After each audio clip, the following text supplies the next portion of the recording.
Well, hey friends, Trisha Goyer here, and I always love talking about Christian fiction.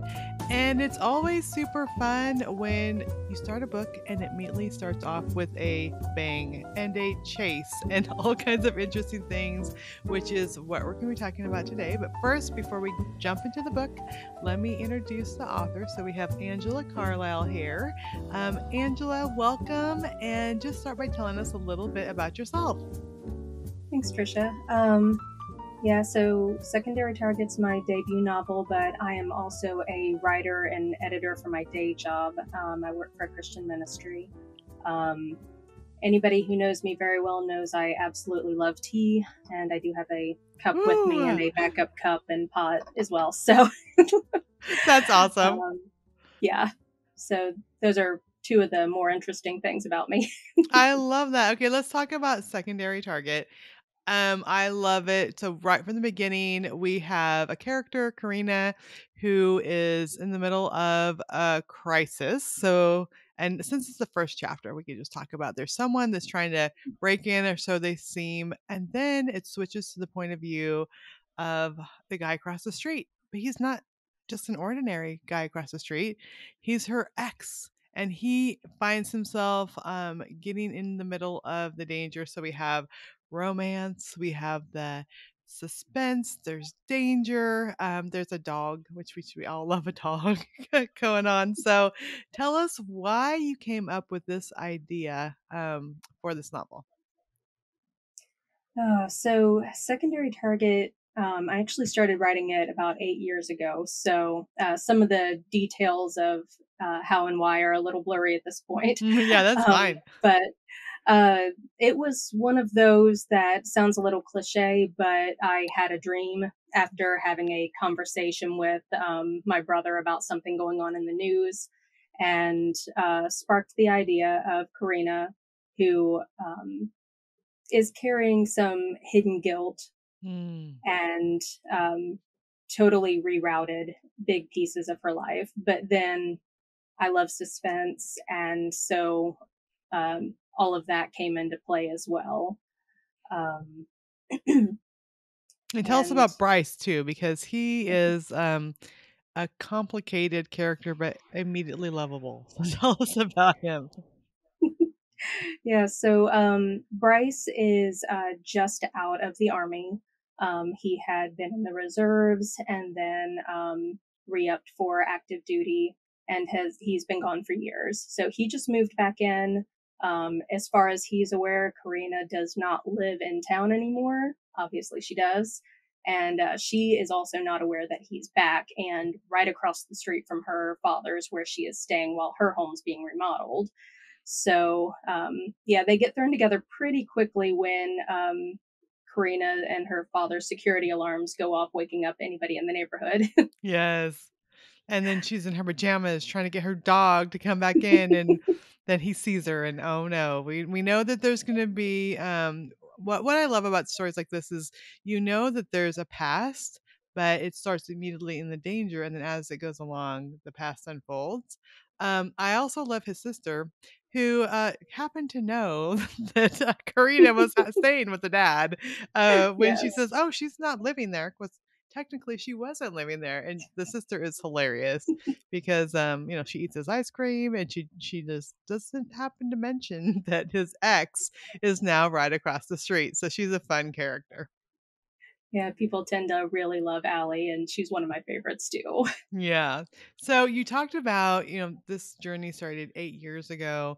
And then for your day job, you do writing and editing. So tell us a little bit about the journey going from, okay, I have this dream, which, it's amazing what our minds are putting together even while we sleep. But you have Yes. this dream. And then how did that get to be where it is today with your debut novel? So, 8 years ago, I did not consider myself a writer. I was good at writing, but, and I played with it when I was younger and stuff, but didn't really think, I'd ever get anywhere. So when I got this idea, I started holing up in my bedroom writing, and I wouldn't tell my family what I was doing. I just said I was working on a surprise because I figured if I didn't finish, I didn't want it to be a fail. And yeah, so about 13,000 words in, I'm like, okay, at this point, I know I'm going to finish this thing. Right. So I went ahead and told them. But pretty much got through that first draft and went to my first writers' conference the following spring. I went to Mount Hermon in California, and learned that there was so much I didn't know. Yes. So at that point, started doing a lot of revising, and I knew I wanted to go the traditional publishing route. So I was looking for agent representation first rather than going straight to the publishers. Um, but about a year later, I signed with Wendy Lawton of Books and Such. I had met her at that first Mount Hermon, but our meeting was rather comical because it was at the very end of the conference, at the point when I knew I didn't know anything. So I'm like, I have nothing to say now. So I was gonna pitch you how wonderful of an author I am, and I realize I have a lot of work to do, which is exactly exactly, how I yes. felt at my first and second and third Mount Hermon. Yeah. Yeah. But we signed after the Mount Hermon the following year. And then it was another about 4.5 years Mm, of waiting and submitting and things like that before we got the contract offer from Bethany House. And then, of course, the timeline for book production is so long, so it was another year and a half before Secondary Target came out. yeah. Well, what I love too is that you're like, nope, I want to traditionally publish, and it's easy to stay to self-publish, and there's nothing wrong with that.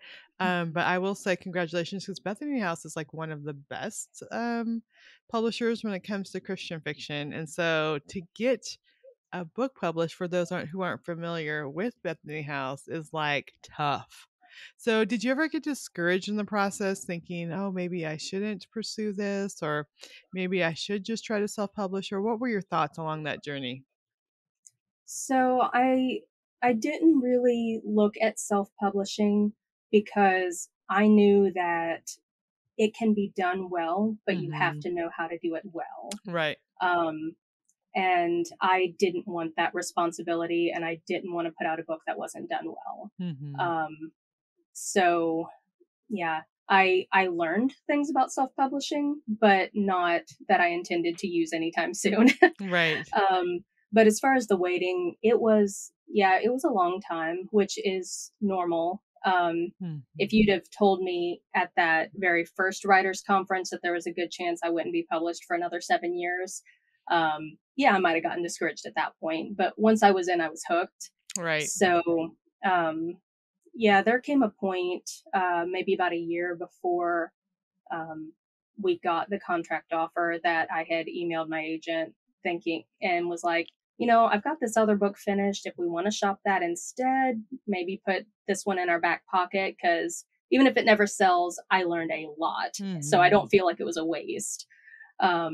But she was wise enough to keep going with that one for a bit. And yeah. Yeah, I love that. So, romantic suspense. Is it a genre that you read a lot, or why was that the genre that you chose to write? Yeah. So I always loved mysteries. Growing up, I was into the Boxcar Children, Mandy books, Mhm. those fun things, Sherlock Holmes. Um, I didn't read a lot in college just because I did not have the Yeah. time. But I think maybe the summer after I graduated college, I started reading Terry Blackstock and then Lynette Eason, and absolutely fell in love with that genre. And so when I got the idea for Secondary Target, even though the initial spark of idea wouldn't have required it to be a romantic suspense, that's automatically where my brain went. I never really considered making it anything else. Okay, now I'm curious. What was the initial spark of the idea, the dream that you had that kinda got this whole thing started? Okay, so I will preface this with, this is not what the book ended up being. um, It's just something that but got the ball rolling, right? Yeah. So in 2016, there was a lot in the news about school shootings. And Mhm. my youngest brother was still in high school at the time. And Mhm. so that was something we had talked about. And my dream had to do with a young teacher who experienced a school shooting and lost one of her students who was related to someone she cared about, and she cared about the student obviously too, Mhm. and totally derailed her life. So spoiler alert, no school shootings in the book. So Yeah. anybody worried about that topic, doesn't happen. Um, but the idea of a character who felt responsible for Mm. um, a really good friend's little brother, basically. Right. Um, that was the seed that started the book. Yeah.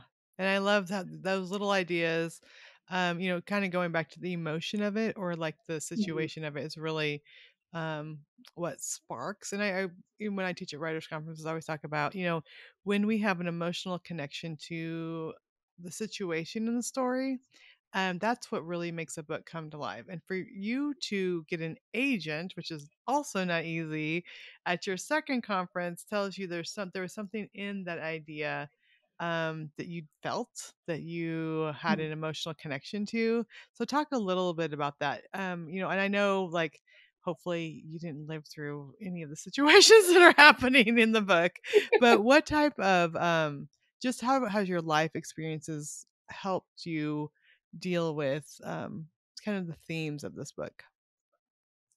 Yeah, so I'd say going back to that initial spark, as it ended up in the book, you know, the little brother that she felt responsible for, not her little brother, ended up being about the same age as my youngest brother. Hmm. And he swears up and down that I killed him in the book. I did not. It is not him. I love that. Yeah.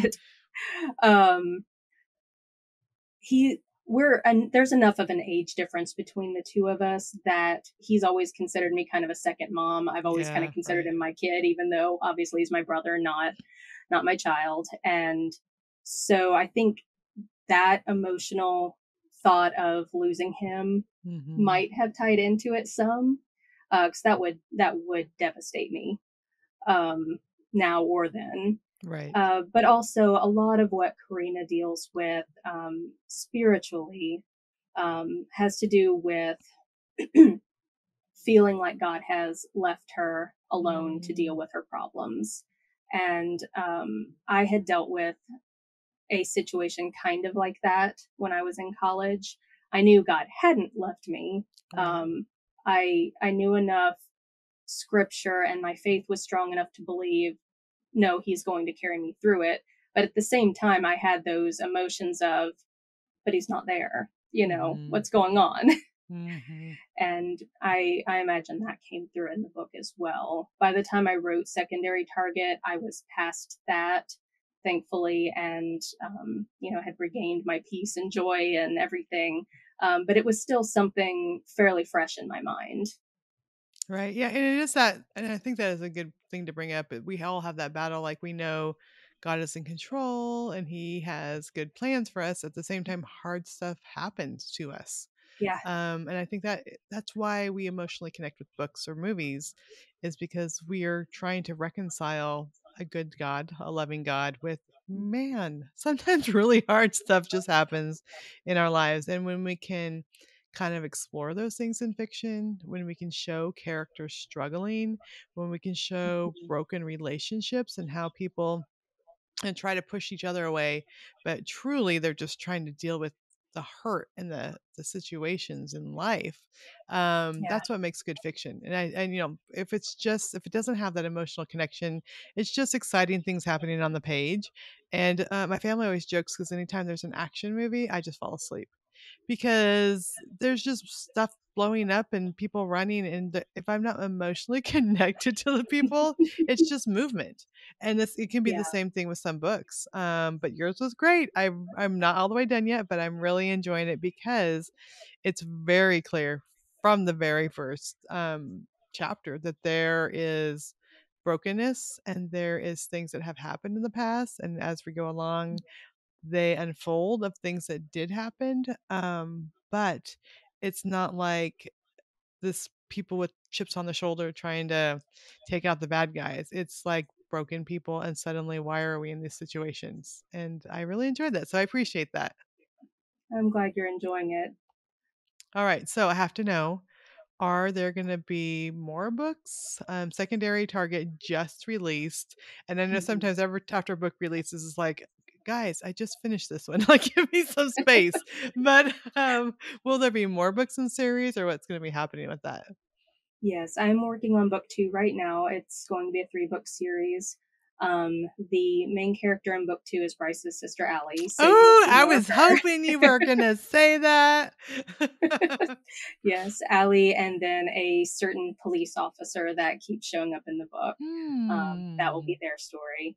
Um, and then book 3 is still yet to be um, figured out on the Okay. plot. I have Yeah. the initial idea, but it will still be in the town of Kincaid and be a return of characters you've seen in other books. Oh, that is so fun. So that because it says, on the cover, it talks about the series of Kincaid, so then I'm like, "Okay." So it says series, there has to be at least 2 or 3 books in there. Yes.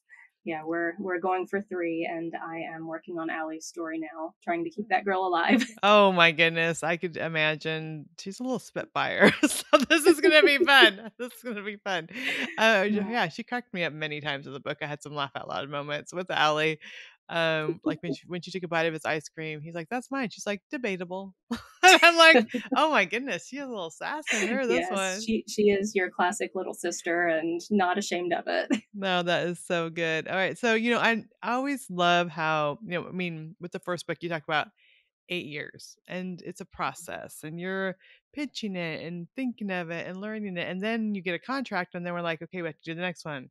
And then we have to do the next one. So what is challenging about this during this time as you're, still working, and then you promoting the new book, and then working on the second book, and then there's the ideas for the third book. So how are you handling all that?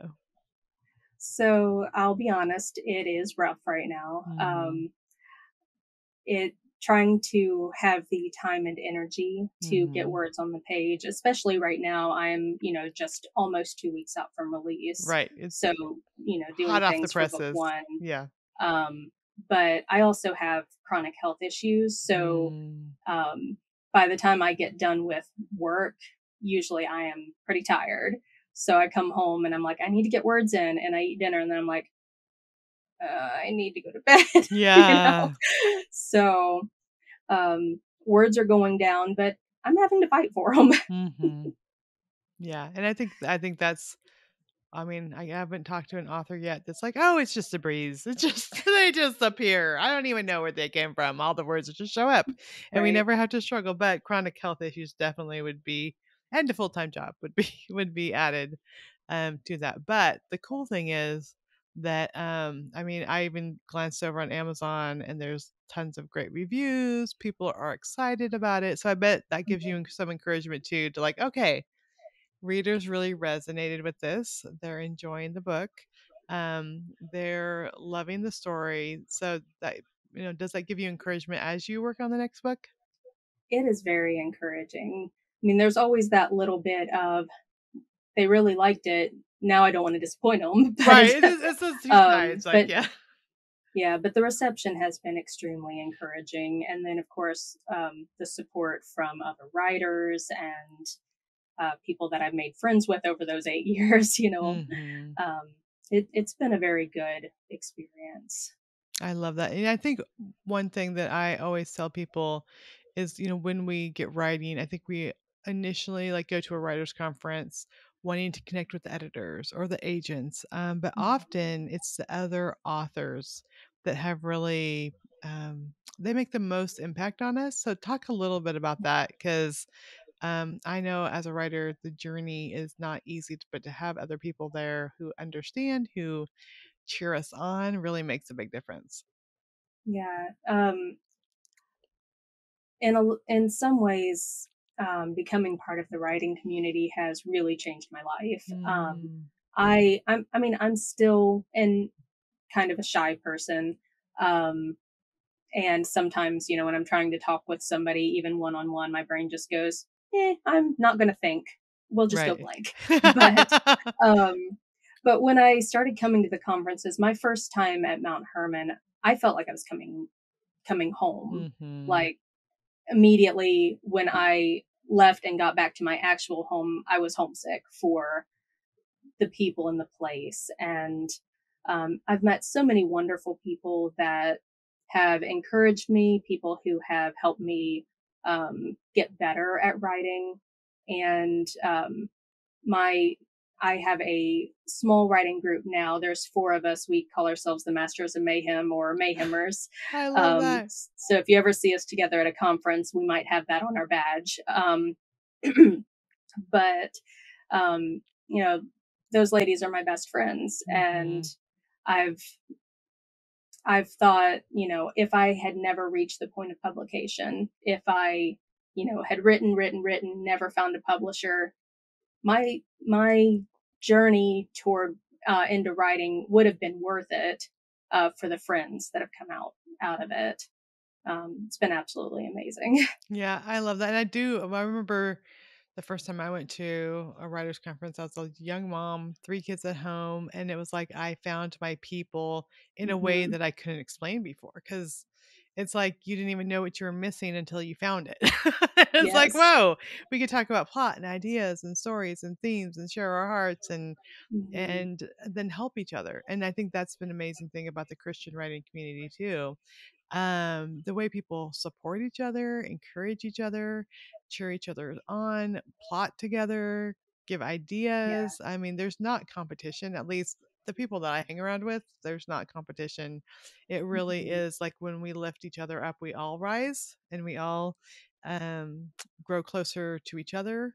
We all provide better books for our readers and grow closer to God. So it is an Yeah. amazing community.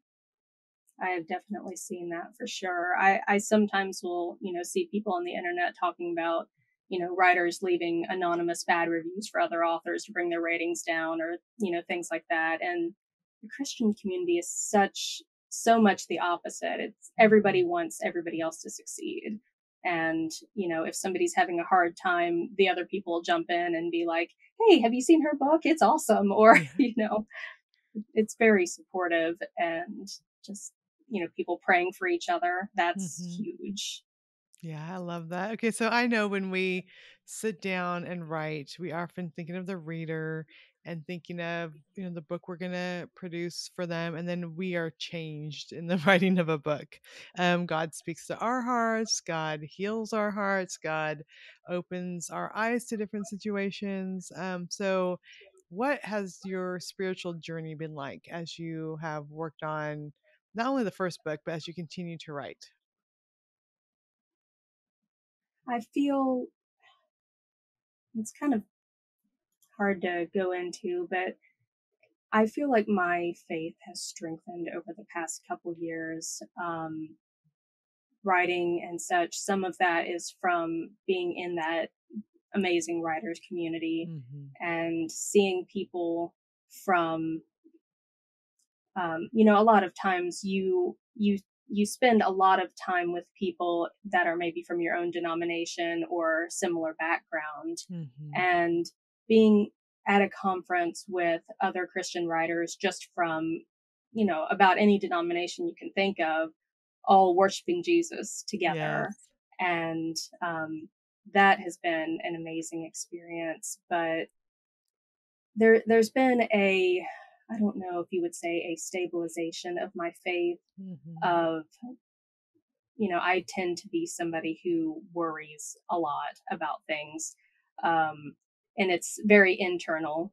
I don't necessarily show it, but a lot of that has lessened as I've drawn closer to God and um, been able to spend time in His Word. And I think writing itself, to an extent, for a lot of things, it depends on the book, I suppose, but some of it's looking back at things I've already been through and processing it that way.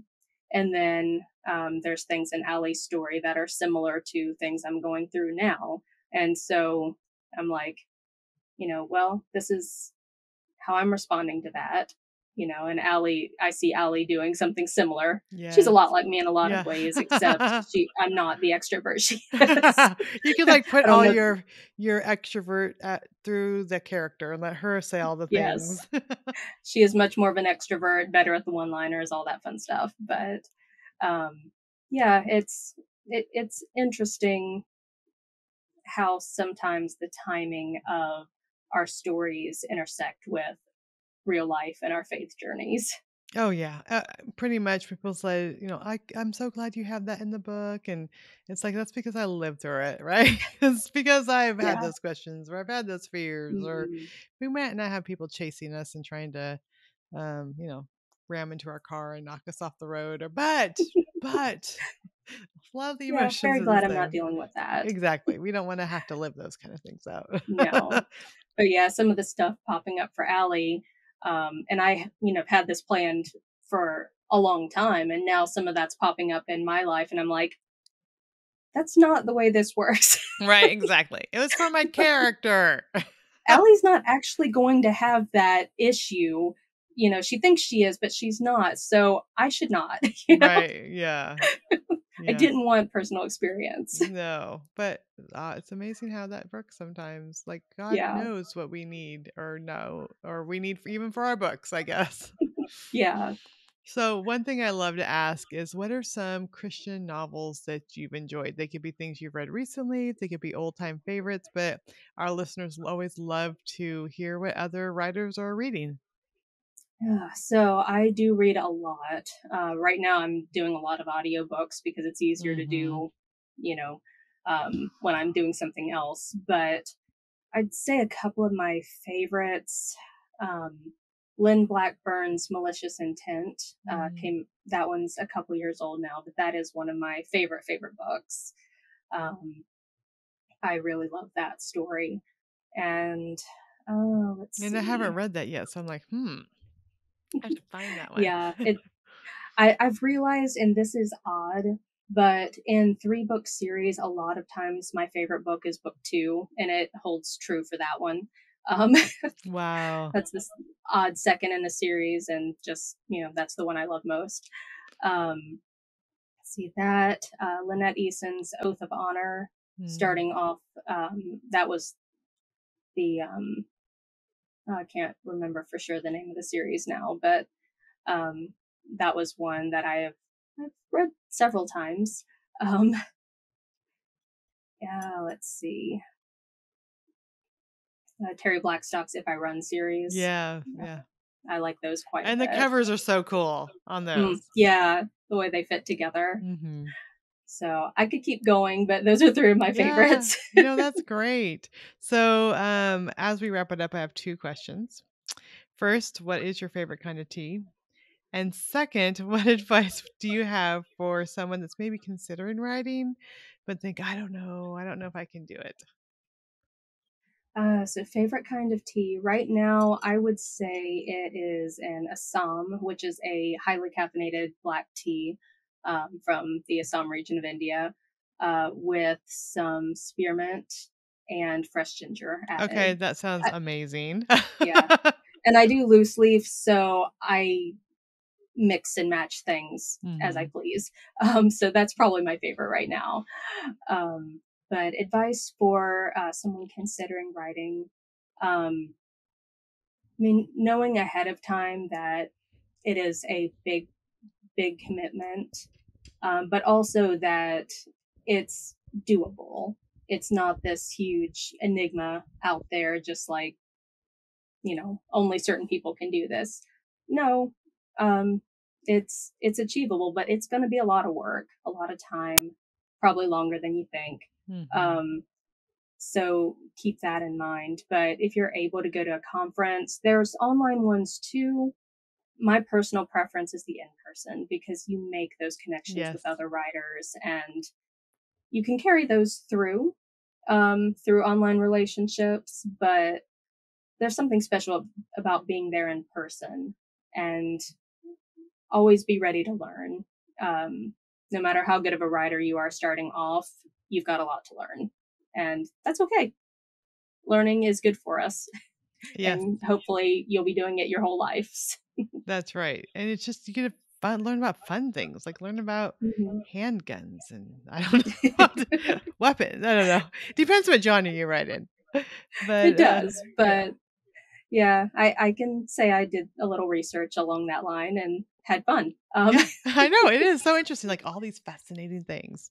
I Yes. was at, Silver Dollar City yesterday, and I was just sitting there watching the glass blowers, and then I was watching the pottery makers, I'm sitting there thinking plot ideas, remembering all the things I need to remember if I ever have a glass blower or a pottery maker. But Yes. really, any once you like start looking through that lens, everything Mhm. in life is fascinating. Not just stuff like when you're researching a novel of something you need to put in the novel, but even looking at life like, ooh, maybe I will put something like that in a novel. So like everything Yeah. becomes super interesting.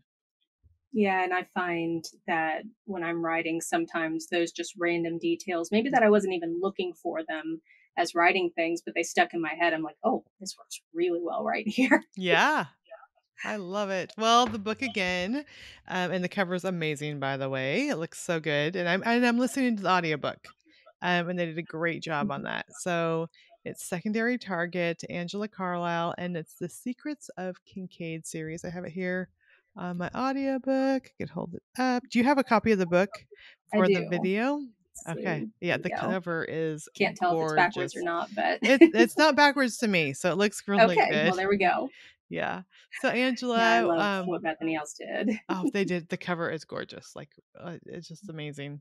But Yeah. where can we find more information about you and be able to keep up to date when your next books come out? So my website is my name. It's angelacarlisle.com. And from there, you can sign up for my newsletter. So the big news, usually I try to send through there first. And But if you prefer to be on social media, I'm probably on Instagram most, but I'm on Facebook as well. Either one, if you type in Angela Carlisle writer, you should see me pop up pretty quick. All right. Well, Angela, thank you for being here today. It's been so great getting to know more about you and your books. Thank you, Trisha. I really enjoyed it.